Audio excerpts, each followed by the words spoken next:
बिहार सरकार जो कि दलित विरोधी सरकार बिहार में है, ये ना जाने इनके मन में क्या आता है, क्या करना चाहते हैं, क्या नहीं करना चाहते हैं।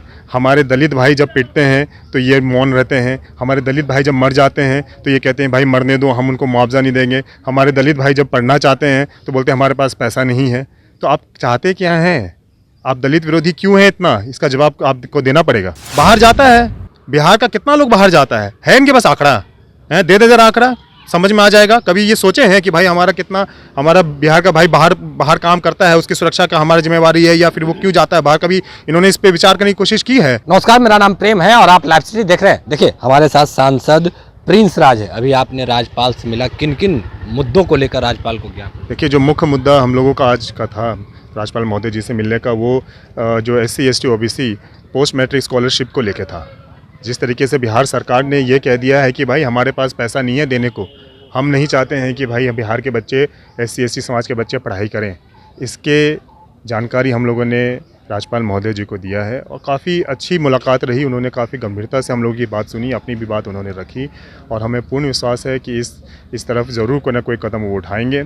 और बिहार सरकार जो कि दलित विरोधी सरकार बिहार में है, ये ना जाने इनके मन में क्या आता है, क्या करना चाहते हैं, क्या नहीं करना चाहते हैं। हमारे दलित भाई जब पिटते हैं तो ये मौन रहते हैं, हमारे दलित भाई जब मर जाते हैं तो ये कहते हैं भाई मरने दो, हम उनको मुआवजा नहीं देंगे। हमारे दलित भाई जब पढ़ना चाहते हैं तो बोलते हैं हमारे पास पैसा नहीं है। तो आप चाहते क्या हैं? आप दलित विरोधी क्यों हैं इतना? इसका जवाब आपको देना पड़ेगा। तमिलनाडु में घटना हुआ है, बिहारियों को पीटा गया है और सदन में भी बात लगातार उठ रही है, पर जो मुख्यमंत्री जी हैं कह रहे हैं कि हम दिखवा लेंगे। दिखवा लेंगे? अफवाह है तो अफवाह है तो काहे टीम भेजे हैं? ये सिर्फ तमिलनाडु का बात नहीं है, आप बात समझिए, ये बाकी प्रदेशों में भी है। ये क्या पहला बार हम लोग ये न्यूज़ सुन रहे हैं? क्या पहले हम लोग को न्यूज़ नहीं आता कि महाराष्ट्र में भी हो रहा है, तो फलाने जगह भी हो रहा है, ढमकाने जगह भी हो रहा है? देखिए, जब आप प्रदेश में व्यवस्था ही नहीं दिए हैं कि भाई यहाँ का प्रदेश का आदमी यहाँ पे रोजगार ले, यहाँ पे अपना परिवार का पेट पाले, तो बाहर ही जाएगा ना।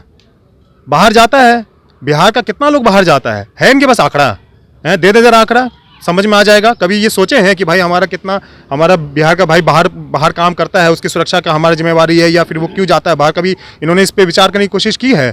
तो वो बाहर जाता है, कम दाम पे काम करता है ताकि अपने परिवार का पेट पाल सके। जब उसके साथ अन्याय होता है, उसको मारा जाता है, उसको पीटा जाता है, तो ये कहते हैं कि भाई अफवाह है।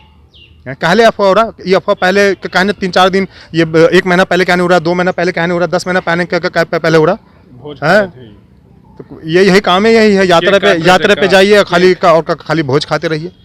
नेता प्रतिपक्ष जो हैं वो कह रहे हैं कि जहाँ पे बिहारियों को पीटा जाता है वहीं पे चार्टर्ड प्लेन में बैठकर तेजस्वी यादव केक काटने जाते हैं। आरोप लगा रहे हैं, पर उनके जो मंत्री है वो सफाई दे रहे हैं। अरे देखिए भाई, ये एक दलित विरोधी सरकार चल रही है। हम ये शुरू से कह रहे हैं, बिहार में जंगल राज पार्ट 2 देखने को मिल रहा है। दिन दहाड़े यहाँ पे जिस तरह की कानून व्यवस्था की धज्जी उड़ा दी गई है, बैंकों में लूट, दिन दहाड़े अपहरण, दिन दहाड़े हत्या, दिन दहाड़े लूट खसोट, और शराबबंदी के नाम पे जो आप छोटे छोटे बच्चों को जो आपने शराब बेचने पे मजबूर कर दिया है, पढ़ाने का तो आपका कोई उद्देश्य है नहीं है। भाई हमारे तो एक मुख्यमंत्री जी तो पढ़े लिखे भी नहीं हैं। वो किस तरीके से सोच रखते हैं कि भाई आप युवाओं को कैसे पढ़ाएंगे, नहीं पढ़ाएंगे? आप मुफ्त करिए ना SC ST और OBC के समाज के बच्चों को के लिए पढ़ाई लिखाई। जब कोई बच्चा पढ़ना चाहता है, वो सिर्फ इस वजह से ना पढ़ सके कि भाई वो पैसा नहीं दे सकता है, ट्यूशन फीस नहीं दे सकता है, तो इससे बड़ा अन्याय इस बच्चे के लिए नहीं हो सकता। आप वहाँ पे ये मुफ्त होना चाहिए शिक्षा, बच्चा पढ़ेगा, मुफ्त होना चाहिए। सिर्फ बच्चा इसलिए नहीं पढ़ता है क्योंकि वो उसको शिक्षा को, उस ट्यूशन फी को बेयर नहीं कर सकता है, और इसकी आवाज़ में क्या करता है? शराबबंदी है, पैरेलल बिजनेस आपने खुलवा दिया, हर लोग धंधा में घुस गया है। मुख्यमंत्री जी कहते हैं कि भाई जो शराब बेचने का धंधा छोड़ेगा उसको हम पैसा देंगे, लेकिन वही शराब पी के जो गरीब दलित मर जाता है उसको हम पैसा नहीं देंगे। ऐसा सोच रखते हैं आप? तो आप तो ये प्रोत्साहित कर रहे हैं कि भाई धंधा खोलो, फिर उसको छोड़ दो, हम आपको पैसा देंगे। एक आखिरी सवाल रहेगा, बजट पेश किया गया है, उसमें नौकरी और रोजगार की बात की गई है, पर इधर से बीजेपी के लोग नौकरी रोजगार मांग रहे हैं, तो कह रहे हैं कि केंद्र सरकार अब तक 2 करोड़ के हिसाब से 8 करोड़ नौकरी। अरे देखिए, हम लोग तो वो पहला कलम का साइन अभी तक इंतजार कर रहे हैं भाई। जो पहला कलम से जो हस्ताक्षर बने जो नौकरी मिलने वाला था 10 लाख क्या था, वो तो अभी तक हम लोग इंतजार कर रहे हैं कब आएगा पता नहीं। पेंशन लगता है वाले को 5-5 लगता है पेन वो खो गया है, तो अभी तक इंतजार कर रहे हैं। लेकिन हम लोग मांग करते हैं कि ये जो SC ST OBC सब प्लान के तहत जो पैसा पिछले 5 साल में खर्च किया गया इसके CAG जांच कराया जाए। राजस्थान का कहना है कि जो खर्च हुआ है वो जांच करवाया जाए पैसा। बाकी की तमाम खबरों के बने रहे लाइव सिटी के साथ। लाइव सिटी को सब्सक्राइब नहीं किया सब्सक्राइब कीजिए, हमारे फेसबुक पेज को लाइक करना बिल्कुल ना भूलें। धन्यवाद।